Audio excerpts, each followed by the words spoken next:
Guys, here's the list of the top 10 heroes in Season 16 that can somewhat carry the game by themselves if they are played to their maximal potential. I will also be sharing some tips and tricks for all the heroes so you can start mastering them right away. In this list, I won't be including the heroes that get banned almost every single game. So let's get started.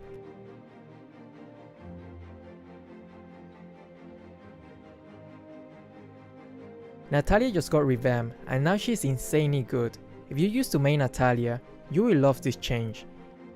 Now she can kill a lot faster and she's harder to kill than ever before thanks to her new ultimate. When using her, try to be as sneaky as possible. Farm enough early so later in the game you can assassinate the squishy heroes in couple hits. If your team is losing by a lot in the early game, then just try to split push and get as much farm as possible, so at the very least you will be strong enough to get some kills if the enemy's carry get careless. The spell that I strongly recommend is Inspire, since her attack speed got drastically reduced, but with Inspire and her second skill, you can still kill the target instantly.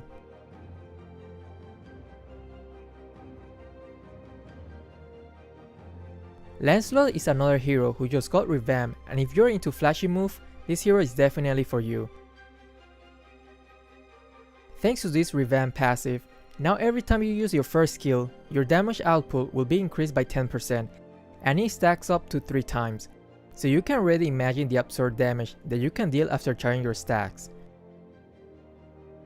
Every time you charge into a new target, the first skill will be reset, so if you master his first skill perfectly, you can do something like this.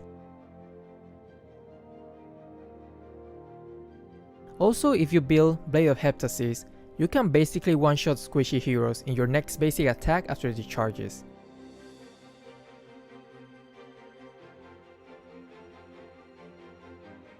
Selina has become a fairy mage pick for this season. She gets a huge early advantage compared to other mages, since she can take the buff almost instantly at the start of the game, giving her a lot of time to invade the enemy's buff. Also, her damage output in the early game is absolutely broken even without items. Also with her traps, she gave a lot of vision in the map. So if you like to gank non-stop and get tons of kills, this hero is definitely for you. One tip to increase the chance of hitting your stun is by using the minimap for guide. Also, to save time, you can use your second skill first and then use your first.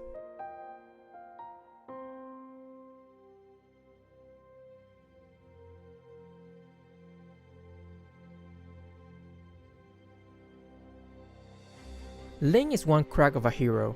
I will put him in the OP class. I'm surprised not many people ban him that often.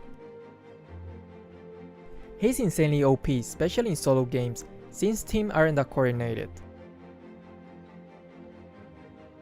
You can play Ling quite similar to Natalia. Just farm in the early game and soon you will be able to start killing all the squishy heroes. One important thing is that you got to make sure you got your blue or else you will be running out of energy fairly quick. If your team is struggling a lot in the early game and you still haven't gotten your farm, then just as Natalia, split push and get that farm up. If you have no items, you won't be able to provide any contribution to the team fights anyway.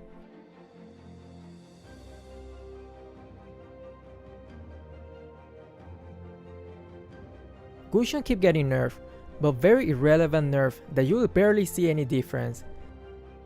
And there's a good reason why he keeps getting nerfed. His damage output is broken.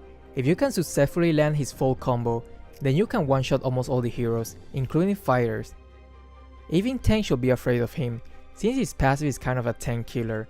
His next basic attack will deal more damage the less HP the enemies have. But don't focus on tanks though. When playing Gosu, your primary job is to kill the carries in one shot. So be patient and don't be the first one to jump to a team fight.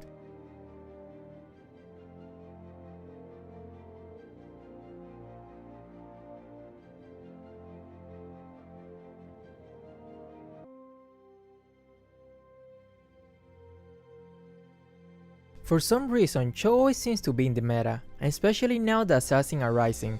You will see more people playing Cho as a replacement for marksman.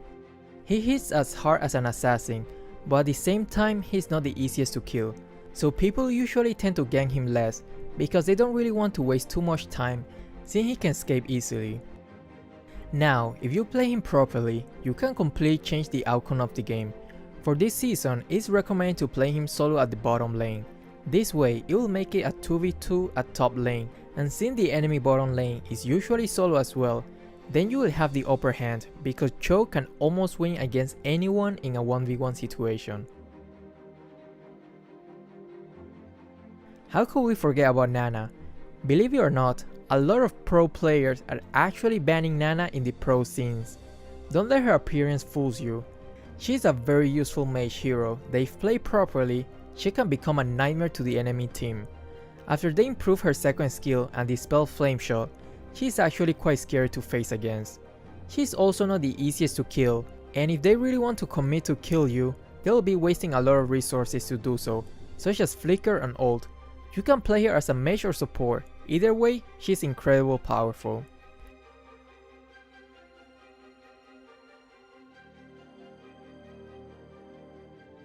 If your team needs an offlaner, then Expert will be a very solid pick. He can sustain quite a lot, and thanks to his skill which deals true damage, if the enemy's temperature rises to the limit, he can deal a huge amount of damage even to the tanks. Also, it is a good idea to burn them a little bit before activating his ultimate, because you want to deal true damage instead of physical damage. And in case you didn't know, true damage basically ignores any kind of physical or magical resistance. Remember to always purchase Aegis of Immortality, maybe as his second item, because once he comes back to life, he will have his shield back, and that might allow you to use your ultimate right away, if it's not on cooldown. This makes Export a pain in the butt to kill.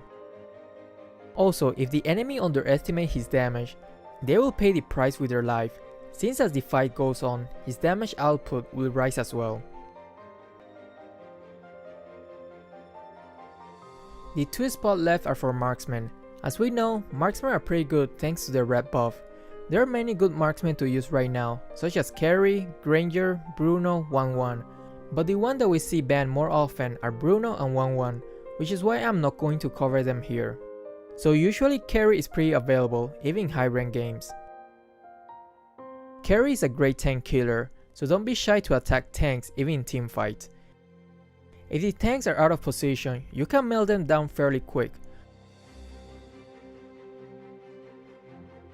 You should build her with a little bit of sustaining items such as Thunderbelt and even Athena Shield if the enemy's mages is dominating the game. Even without full damage items, don't worry, her damage mostly comes from her passive. A quick tip, if you respawn and need to go back to your lane and there's not a teamfight happening, you can use her ultimate to run faster. By the time you need it for a teamfight, your ultimate will probably be up again.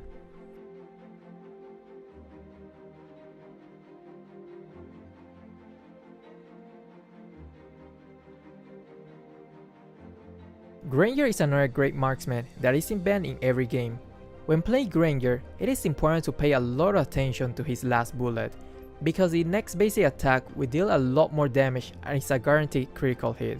So if you're fully built, you can basically one-shot the enemy marksman or mage. Also another tip, if you want to quick fire your ultimate, stand next to a wall and move your left analog towards the wall while firing the ultimate. This way you won't have any delay per shots. Alright guys, that was the top 10 heroes to use for solo rank in this meta. Now go and start mastering these heroes that will make you reach Mythic in no time. Like my page for more videos.